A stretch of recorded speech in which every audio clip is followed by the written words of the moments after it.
Good afternoon, everyone. My name is Dr. Ethan Givens, and I am a Division Chief within the National Security Agency's National Cryptologic School College of Cyber. I'd like to welcome you all to this week of Cybersecurity Awareness Month activities. Now, it's difficult giving an address virtually, but I have to say that I'm enjoying being able to speak without a mask on. So without further ado, I'd like to just get into the two areas that I'd like to address with you all. First, the challenges related to an all virtual learning environment that many of you are experiencing in this pandemic. And then also I'd like to touch on some observations concerning our willingness to accept additional vulnerabilities into our systems when we accept the software and other applications that have become prevalent during this pandemic.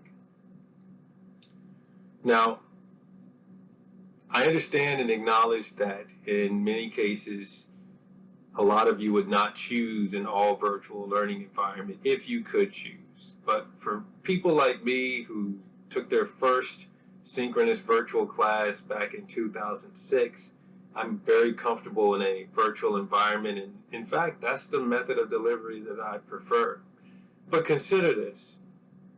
I actually took my very first virtual class back in the late 90s in the form of a correspondence course. That's why I use the air quotes, because technically it's virtual because we weren't really present in the school, but we did everything through the U.S. Postal Service, through the mail. So I know many of you have no idea what a correspondence course is, so let me give you an example. Imagine you get a package of material in the mail, and it contains a course syllabus, all of your assignments, all of the textbooks that are required for that course. And then you work through that material on your own, and you read all of the books, you write all the papers, and you submit all of your assignments, yes, through the mail. Now imagine you have an area you come across and you have a question for your professor. No, there's no easy chat function where you can very quickly get a hold of the professor. You fill out a form, you put it in an envelope, and you put it in the mail, and you wait a week or so to get a response. If you were lucky, you knew somebody with a fax machine that allowed you to cut that time in half because you could submit the form electronically through a fax. Now imagine there's no such thing as Control F, and there's no such thing as copy and paste. You had to actually read all of the books, and you had to write all of the papers.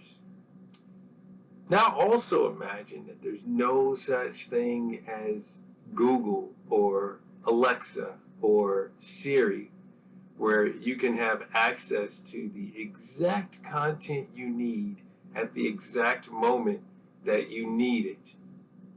Now, I know this sounds very barbaric and archaic, and it kind of is, but I have to tell you that I learned a great deal during those two courses because I had to read the entire book.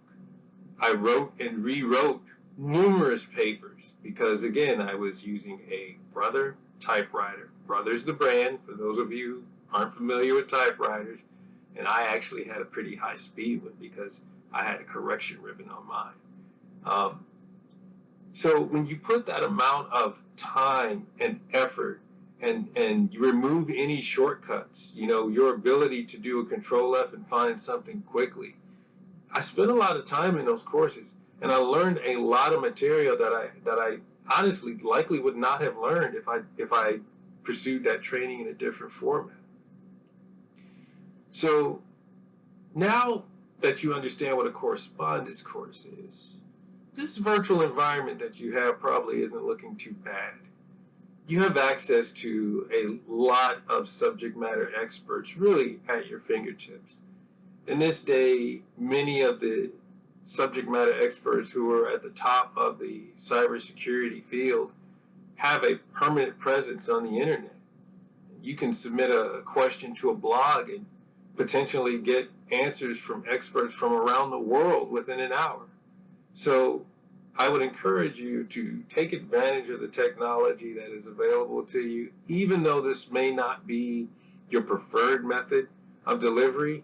It's still pretty good when you compare it to some of the alternatives. Next thing I'd like to talk about is an observation that I've had during this pandemic. And I'm going to present this point using two stories. First, about 3 weeks into the pandemic, I sustained an injury and I needed to see my primary care physician so I could get a prescription for some pain medication. Now, as many of you know, you couldn't go to a doctor's office a couple weeks into the pandemic. So my doctor's nurse contacted me and said, you can't come into the office, but we can do a telehealth visit at 1 o'clock this afternoon if you're willing to accept it. And in my mind, I'm thinking, yeah, I'm in pain. Sure, 1 o'clock's fine with me. Now, I didn't know anything about telehealth. I'd never done this before. The doctor's office sent me a link. I clicked on that link, and I did exactly what it told me to do. I put in my administrator password. I installed the software necessary to support that visit, had my visit at 1 o'clock, and within 2 hours, I had my pain medication. Now, here's the observation. I've been working in cybersecurity, information assurance, information operations for over 20 years. Normally, I would never even consider installing some random program on my computer without knowing anything about it.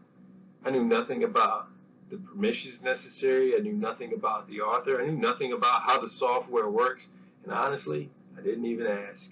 So 20 plus years of experience and habits chucked out the window in a matter of seconds because I was in pain and I couldn't get to see my doctor.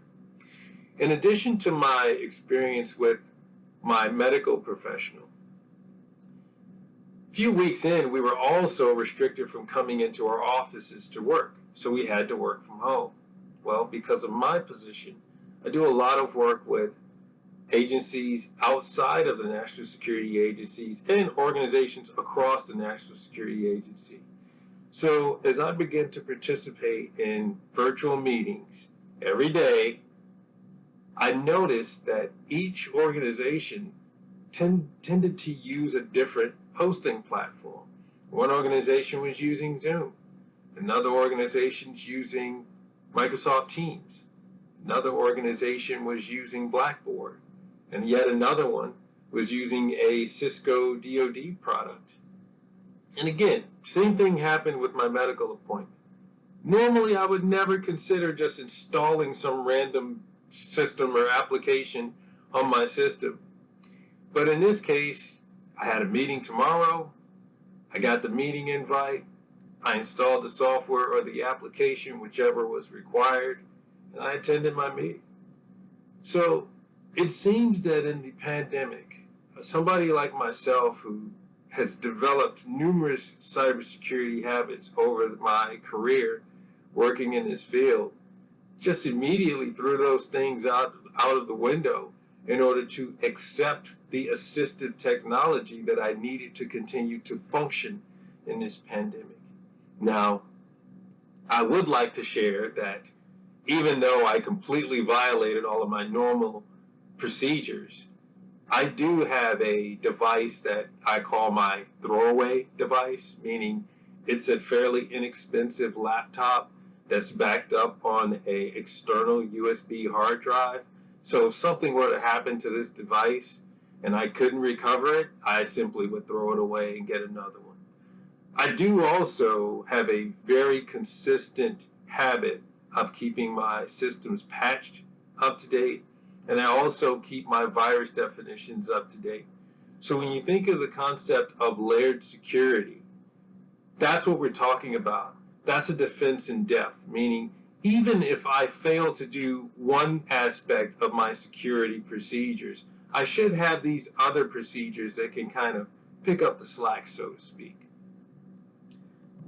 So I want to remind you that in this pandemic, as we do a lot of things virtually, sometimes against our will, keep in mind that as you're accepting that assistive technology to help you to continue to function in this pandemic, you're also accepting every vulnerability that goes along with that technology. And I'm not saying don't accept it. I'm saying do your homework. Make sure you have a defense in depth. Make sure you're doing all of the other things necessary, again, patching, not using your administrator account when you're surfing the internet. Simple things like that will help keep you safe and secure, even though you have to introduce these additional vulnerabilities. Now, in conclusion, I just want to leave you with this. I think the point of Cybersecurity Awareness Month is highlighted in that last story. Somebody like me who has a lot of cybersecurity related habits that have been developed over a long period of time can sometimes get complacent. If there hasn't been an event or an incident in some time, you kind of get into that mindset of, why do I need to keep doing these things? I haven't had anything happen in a long time. Now, for those of you who are out there, if you've ever had a hard drive fail, from that point on, for the rest of your life, you will have backup drives because you will never forget that pain. But I just want to encourage you to participate in this week's events, because this is an opportunity for all of us to focus on cybersecurity, specifically on cybersecurity, even if it's just for a month. And hopefully those habits that we develop over time, we kind of remain focused on those as the rest of the year progresses. I want to thank you for your time and attendance. And with that, I'm happy to answer any questions you may have. Thank you.